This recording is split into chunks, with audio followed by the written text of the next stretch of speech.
So this is Dashwood Square, and I'm in Newton Stewart, and I'm parked up just round the corner, right next to Sainsbury's, on a sort of a car park, and there's a toilet there and everything, which is very useful, and it's clean and tidy as I keep reporting.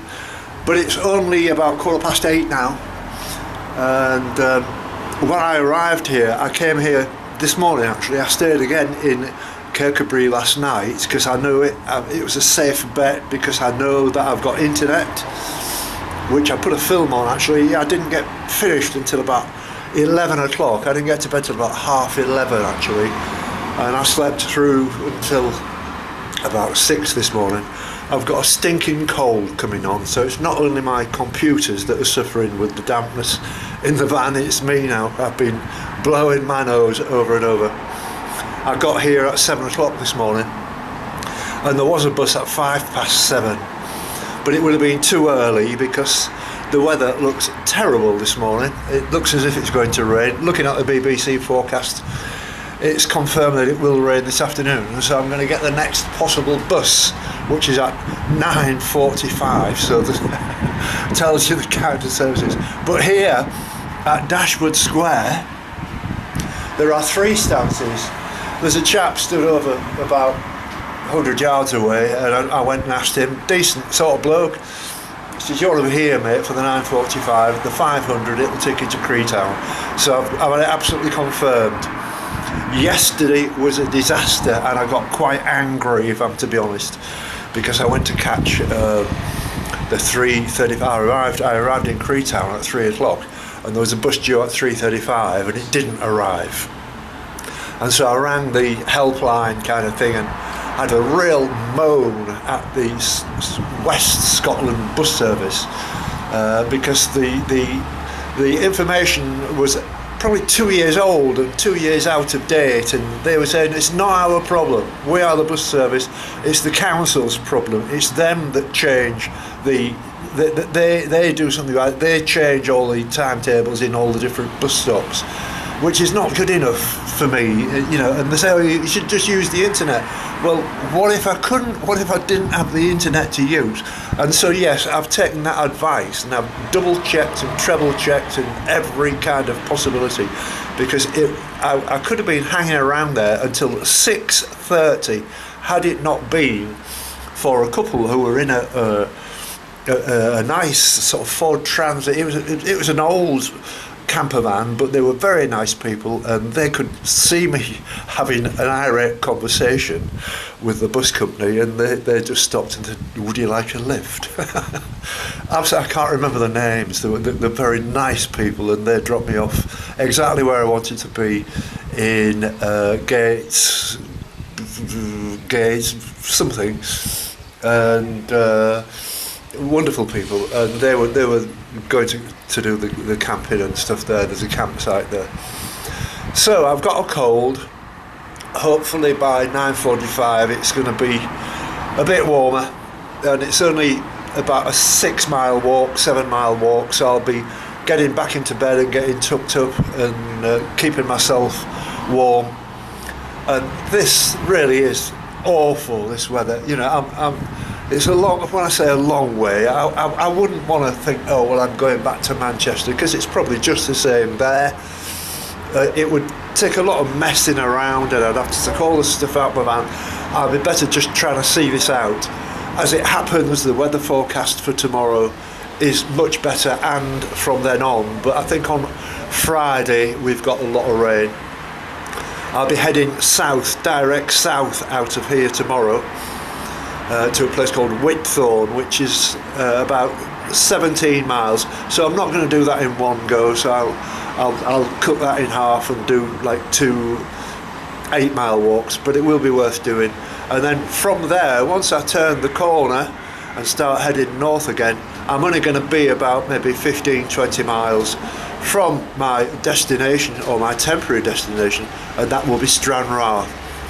So it's not very good today, I'm afraid. I hope you're enjoying the films. I've had my moan and all the rest of it, but I am just totally frustrated, and I've got cold, And I'll be alright, I'll be okay. I might go out for a beer tonight, get out of the van. I think that's one of the problems. I'm spending far too much time on my computer, and I love talking to all you people on the computer, you know, the messages and everything, and you know, it's great. The good thing about this place, when I got here, I tested it as soon as I got here, and the internet signal is very good, and it's good enough for me not to have to start driving around trying to find somewhere where I can load up to YouTube. So that's a blessing, and that's why I'm doing it this way around rather than staying in Creetown and walking and getting a bus back. I'm doing it the other way just to be on the safe side, and I'm checking out with military precision where I want to be at a given time. It's the only way to do it. I'll see you later.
So here I am in Creetown, and I often wondered why they called it that actually, but it's because it's the River Cree that goes all the way up to Newton Stewart. So it's something that I don't really take a great deal of notice of, and maybe you might be disappointed in that I'm not giving masses of information. I mean, I know this walk is very much a Route 1 kind of thing really. My friend Clinton says, oh, this museum's really good, or that museum's really good, or this church is really good, or this whatever, and I just don't have the time, if I'm to be honest, to sort of spend much time talking about it without being an expert. And I'm not really an expert on anything related to walking, apart from getting from A to B and arranging all the logistics and all the rest of it. And it can be a bit of a headache, like you saw yesterday and the day before with buses. Well, I've got to grips with that now. I've started bringing a writing pad with me. I go onto the website in the morning, check the buses absolutely thoroughly. Like this morning, I went out and walked to make sure that I knew where the bus stop was, and it's vitally important. You know, yesterday, if those very nice people who were parked just over on my left here, actually, on the car park there, which would have been a good place to park. I did think about stopping here this morning on the road down from Kirkcaldy and walking in and getting the bus back, but it was chucking it down, and I thought, well, there's no point, so I thought, well, I'll hang on.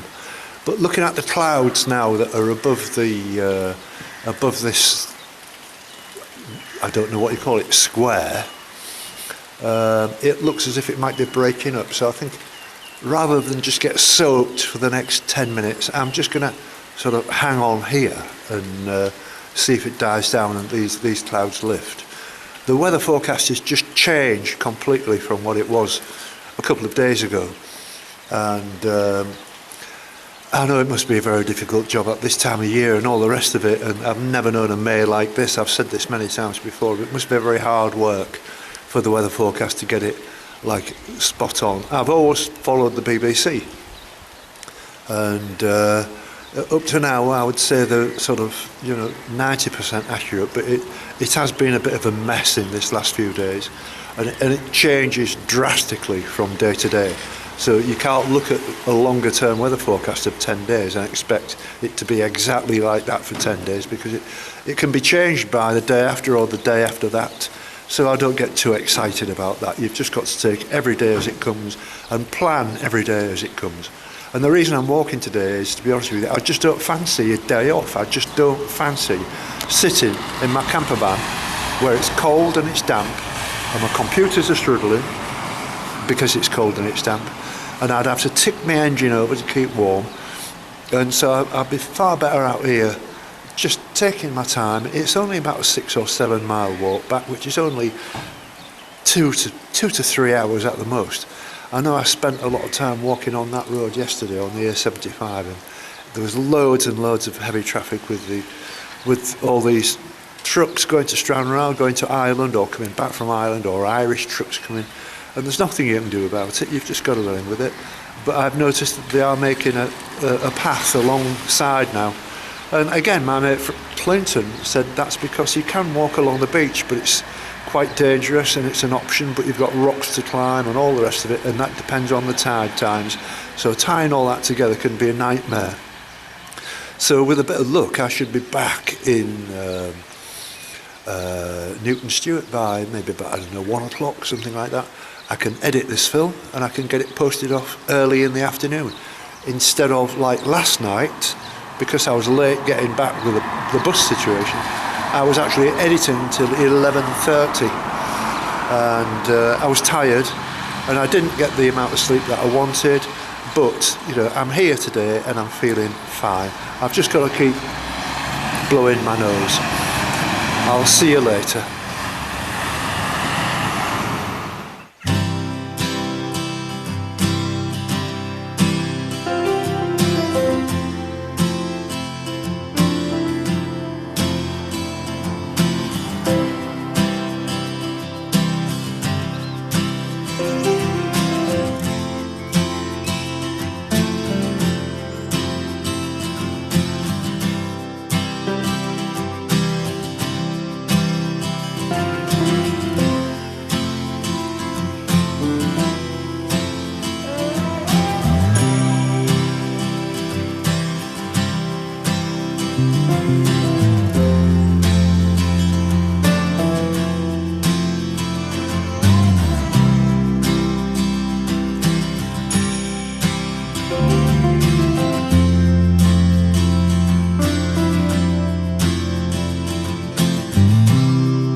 It's 12:39 now, and I've just walked 12,000 steps without a sit down, a break, a drink or anything, because that A75 is such a busy road, and you can kind of study the trends with it, where ferries come in and they probably offload half a dozen trucks, you know, big 40 tonners, and then maybe they empty another deck, and then they empty another deck, and they all come down in like convoys, and it's quite dangerous actually.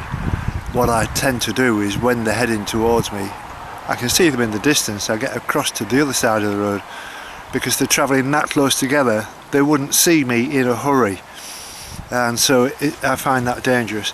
So instead of walking towards the traffic, I walk with my back to the traffic, and that's on the left side. But you know, I do like to see what's going on in front of me. You know, some of these drivers cut it so fine, even on a road that's 35 feet wide, they still come far too close. Most of them are all right, but some of them, you know, no, it's wrong. And for all of you who watched my epic of crossing Essex, that was in about April, May, something like that, in 2019.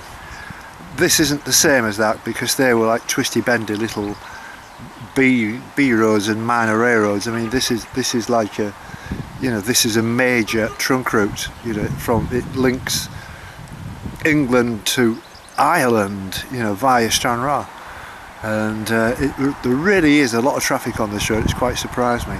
I mean, I'm sat here. I've come off the road. I think I'm at a place called Black Toft or something like that.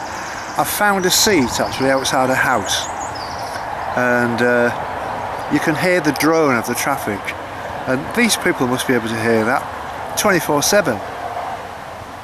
I wouldn't want to live in a house where you've got that kind of noise going on, and you know, there's nothing they can do. They can't put up a, you know, like in some they do put up a noise break, but that would really spoil the view, because it's quite a stunning view out there. Anyway, so I'm waffling a bit really, but I haven't got far to go now. I'm toying with maybe trying to carry on. I am tired, I've got to be honest with you, simply because I've walked for a long way without a stop, and I've just had a Scotch egg and a drink of water and stuff like that, and my van is parked, as you've seen, in Newton Stewart, right in the middle of a car park where, if there was any sun, my solar power would be greatly benefiting. So I'll make a decision when I get back there. As I walk through Newton Stewart, if I see a cafe or something, I'll drop in and have a cup of tea. Now that I've got some change, I went to the cash point yesterday and went and spent, you know, a small amount on something, I don't know, but I've got a lot of change, if you understand what I mean. So I'll keep that as like a float, and I'll keep topping it up as I can.